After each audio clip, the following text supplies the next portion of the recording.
Have you ever wondered how to complete the stress cycle or whether or not that's even a thing? So, completing the stress cycle is important to your overall health. It impacts how your body functions and your ability to move past each stressful situation. But what exactly is the stress cycle and why must you complete it? So, in a previous video where I talk about the three stages of burnout, go back and watch it and where it goes into more detail. But the stress cycle really is that alarm resistance and exhaustion stages that I discussed. It's how we move through these stress cycles, right? So, if we're burnt out or stressed, our body really goes into survival mode, that fight, flight, or freeze. But we have to complete it in order to let it go.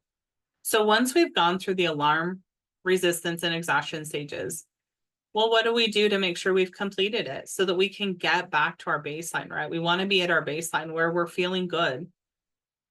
Well, we can do this through multiple things. You can do this by taking deep breaths and resting or just pausing, right? Deep breaths that come from your diaphragm or your belly really hit your nervous system and calm it down. We can do a lot of physical activities that help us release that stress. So we can do things like physical activities. So go for a walk is one of my favorite ones that I talk to a lot of clients about. When we walk, our brains are processing information and we're releasing the energy that was built up from stress, right? That adrenaline rush. We have to release it and put it somewhere. So walking and physical activity is great for that. Maybe laughter, right? Go to a comedy show, watch some funny videos on YouTube.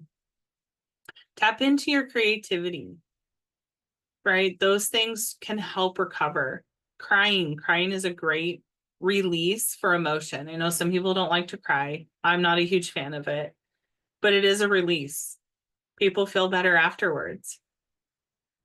Or maybe getting some physical affection, a nice long hug from somebody that you care deeply about.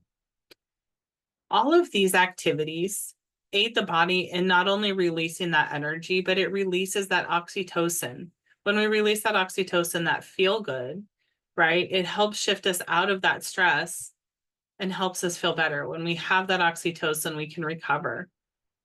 And how exactly does movement help your nervous system recover? Movement taps into your sensory system, right? That nervous system where we take in information through our senses: sight, sound, smell, taste, touch. Well, when we move, we are connecting to some of that. We're getting both parts of our brain to function, and it helps us to release anything that's that is holding on to. The power of deep breathing, which is, you've probably heard me talk about it in many videos. It is one of my first go-tos because it's something we can do that doesn't require extra time. But the reason this is so powerful for stress relief is it gives your brain, one, something you can focus on if you're doing, say, box breathing or 4 square breathing, where you're counting and visualizing. Breathing deeply slows your heart rate, which is good for your health, right? We need to keep it slower. We need to be able to regulate it when we need to. Deep breathing also connects you to the center of who you are, right? If I focus on deep breathing, I'm focusing on where I'm breathing in my body and I'm coming back to myself.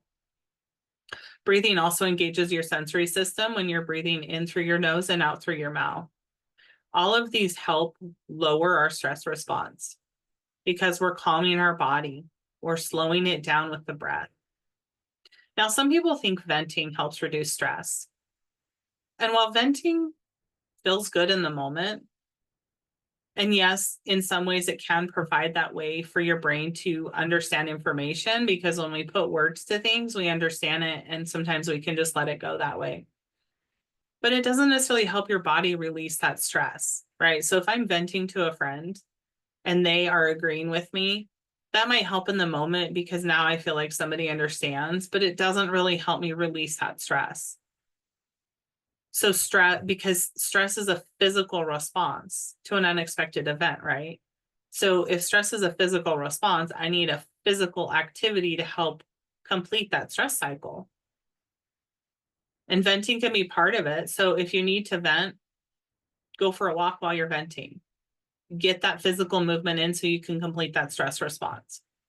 One of my favorite 5-minute stress resets I can do anytime, anywhere is I'm going to go for a short walk. So this could be a walk around the building, down the road, down the block and back. But while I'm going for a walk, I'm also going to take some deep breaths and I'm going to start noticing the things in my environment so I can reconnect to where I'm physically at in the world. So if I'm walking down the road, I'm going to connect to, while I'm breathing, I'm going to look at, well, that's a neat looking building, or I love the color of the leaves on the tree today. And this does not have to be very long, right? 5 minutes. It can be a 5-minute walk. But when you walk, breathe, connect to your environment, you're going to complete that stress response and you're going to calm your entire body and your mind, and you're going to get fully engaged again.